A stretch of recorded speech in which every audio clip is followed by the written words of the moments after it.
Hi friends, welcome back to மீஸ் kitchen. இன்றைக்கி நம்ம சேனலில் என்ன பார்க்க போகிறோன்னா கேரட் சப்பாத்தியும் அதுக்கு சைட் டிஷ்ஷாக முட்டை கிரேவியும் எப்படி செய்யலான்னு பார்க்கலாம் வாங்க.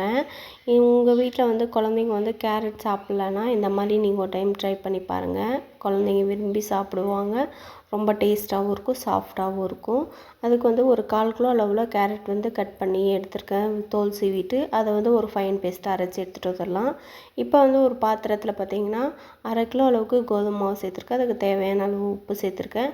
அந்த அரைச்சி வச்ச கேரட் விழுது இருக்குது இல்லைங்களா, அதையுமே சேர்த்துக்கலாங்க.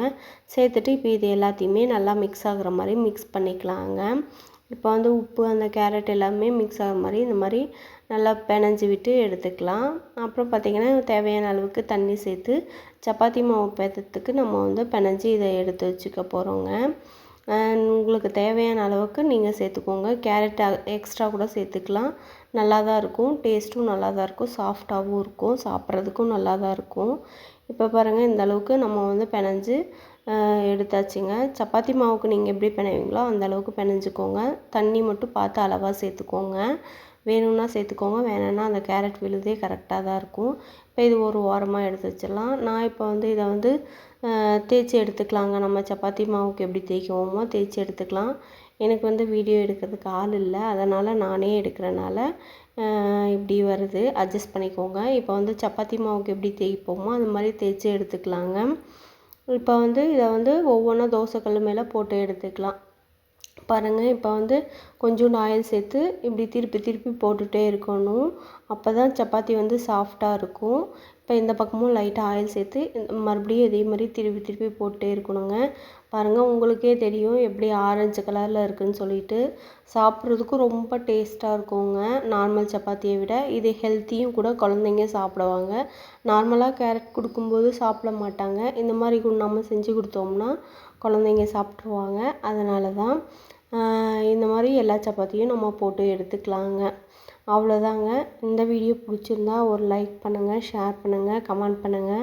அதுக்கு முன்னாடி நம்ம சேனலை சப்ஸ்கிரைப் பண்ணலன்னா சப்ஸ்கிரைப் பண்ணிக்கோங்க. இதே மாதிரி எல்லா சப்பாத்தியும் நான் போட்டு எடுத்துகிட்டு வந்துட போகிறேன். அவ்வளோதாங்க. இப்போ நம்ம முட்டை கிரேவி எப்படி செய்யலான்னு பார்க்கலாம் வாங்க. அதுக்கு முன்னாடி பாருங்கள், சப்பாத்தி எவ்வளோ சாஃப்டாக இருக்குதுன்னு சொல்லிட்டு. இப்போ முட்டை கிரேவி எப்படி செய்யலான்னு பார்க்கலாங்க. இதுக்கு சைடிஷ்ஷாக முட்டை கிரேவி ரொம்ப டேஸ்ட்டாக இருக்கும். உங்களுக்கு வேறு ஏதாவது குழம்பு வேணுனாலும் சன்னா மசாலா அந்த மாதிரி எப்படின்னாலும் வச்சுக்கலாம். நான் இன்றைக்கி இதுக்கு முட்டை கிரேவி தான் வச்சுருக்கேன். அதுக்கு முதல்ல ஒரு பாத்திரத்தில் சின்ன வெங்காயம் 4 சேர்த்துருக்கேன். அதோட பூண்டு 1 பூண்டு சேர்த்துருக்கேங்க. அது கூட ஒரு பெரிய வெங்காயமும் கட் பண்ணி சேர்த்துக்கிறாங்க. நீங்கள் ஏதாவது ஒன்று போட்டுக்கிறதுனாலும் போட்டுக்கலாம். நான் இன்றைக்கி 2மே மிக்ஸ் பண்ணி சேர்த்துருக்கேன். சேர்த்துட்டு அதோட கொஞ்சோண்டு ஆயில் சேர்த்து இந்த மாதிரி நல்லா கிளறி விட்டுக்கலாங்க. இப்போ பார்த்திங்கன்னா நான் ஒரு 2லேருந்து 3 தக்காளியும் இது கூட சேர்த்துக்கிறேங்க. தக்காளி ஒரு 3 தக்காளி சேர்க்கலாம். கிரேவி டேஸ்ட்டாக தான் இருக்கும். அதனால் ஒரு 3 மீடியம் சைஸ் தக்காளி சேர்த்துருக்கேன். இதோட ஒரு 4 வரமிளகாய் சேர்த்துக்கிறேங்க. அதுக்கப்புறம் பார்த்திங்கன்னா இது எல்லாத்தையும் நல்லா இது பண்ணிவிட்டு ஒரு 1/2 டேபிள் ஸ்பூன் அளவுக்கு மல்லி சேர்த்துக்கிறேன். மல்லியோட நம்ம என்ன சேர்த்துக்க போகிறோம்னா இது இருக்குது இல்லைங்களா, பட்டை கிராம்பு, கொஞ்சோண்டு மிளகு ஒரு 1/2 டேபிள் ஸ்பூனு, பட்டை கிராம்பு, சோம்பு, அதுக்கப்புறம் பார்த்திங்கன்னா கல்பாசி கொஞ்சம் சேர்த்துக்கிறேன். சேர்த்துட்டு இது எல்லாத்தையுமே மிக்ஸ் பண்ணிவிட்டு தேவையான அளவுக்கு இஞ்சி ஒரு துண்டு அளவுக்கு நம்ம சேர்த்து இந்த டைமில் அடுப்பை ஆஃப் பண்ணிடலாம். ஆஃப் பண்ணிவிட்டு இஞ்சி ஒரு 2 துண்டு சேர்த்துருக்கேன். அதுக்கப்புறம் தேங்காய் ஒரு கைப்பிடி அளவுக்கு சேர்த்துட்ருக்கேன். அப்புறம் மஞ்சத்தூள் சேர்த்துருக்கேங்க. அவ்வளோதான். நான் வேறு எந்த பொடியும் சேர்க்க கிடையாது. மிளகு இது எல்லாமே காரத்துக்கு கரெக்டாக இருக்கும். இது ஆறுனதுமே ஃபைன் பேஸ்ட்டாக அரைச்சி எடுத்துகிட்டு வந்துடலாம். இப்போ அதே வானலில் தேவையான அளவுக்கு தாளிக்கிறதுக்கு தேவையான அளவுக்கு ஆயில் சேர்த்துக்கலாங்க. ஆயில் சேர்த்துட்டு ஆயில் சூடு ஏறினதும் கடுகு கொஞ்சம் சேர்த்துக்கோங்க. சேர்த்துட்டு கருவேப்பிலை கொஞ்சம் சேர்த்துட்டு நம்ம அரைச்சி வச்சுருக்கோம் இல்லைங்களா விழுது, அதையுமே நம்ம இந்த ஆயிலே சேர்த்துக்கலாங்க. சேர்த்துட்டு ஒரு 2லேருந்து 3 நிமிஷம் இந்த ஆயிலே வதங்குற மாதிரி இந்த மாதிரி நல்லா மிக்ஸ் பண்ணிக்கோங்க. நான் இன்றைக்கி வேறு எந்த பொடியுமே சேர்க்கலை. காரம் கரெக்டாக இருக்கும். ஏன்னா வரமிளகா, இஞ்சி பூண்டோட காரம், பட்டை கிராம்போட காரமே கரெக்டாக இருக்கும். உங்களுக்கு ஏதாவது பொடி வேணும்னா லைட்டாக ஆட் பண்ணிக்கோங்க. நான் இன்றைக்கி வேறு எந்த பொடியும் சேர்க்கலை. இப்போ நல்லா இந்த மாதிரி அடி பிடிக்காமல் ஒரு 2லேருந்து 3 நிமிஷம் இந்த மாதிரி கிளறி விட்டுக்கலாங்க. இப்போ அந்த மசாலாக்கள் வதங்கிடும். இப்போ வந்து தேவையான அளவுக்கு தண்ணி சேர்த்துக்கலாம். உங்களுக்கு எந்த அளவுக்கு தேவையோ அந்த அளவுக்கு தண்ணி சேர்த்துக்கோங்க. தண்ணி சேர்த்துட்டு உப்பு காரம்லாம் கரெக்டாக இருக்கான்னு பார்த்துக்கோங்க. இது நல்லா கொதிக்கட்டும். நல்லா கொதித்து அந்த பச்சை வாடைலாம் போனதுக்கப்புறம் தான் நம்ம வந்து முட்டை சேர்க்க போகிறோம். இது நல்லா ஒரு 10 நிமிஷம் கொதிக்கட்டுங்க. நமக்கு எந்த அளவுக்கு கன்சிஸ்டன்சி தேவையோ அந்த அளவுக்கு வர்ற வரைக்கும் நம்ம கொதிக்க விடலாம்.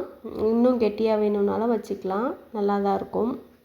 இப்போ வந்து பார்த்திங்கன்னா நல்லா கொதித்து வந்துருச்சு. ஆயிலும் பிரிஞ்சு வந்துருச்சு பார்த்தீங்களா?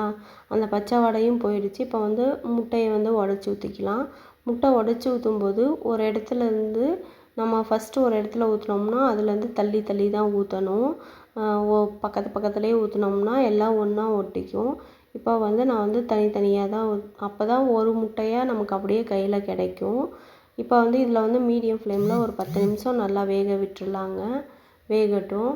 இப்போ வந்து பார்த்திங்கன்னா உங்களுக்கு லைட்டாக அடியில் கலக்காமல் அப்படியே அது ஒன்றோட ஒன்று ஒட்டாமல் எடுக்கணும். பாருங்கள், உங்களுக்கே தெரியும். நம்ம எந்த இடத்துல முட்டை ஊற்றணும்னு நமக்கே தெரியும்.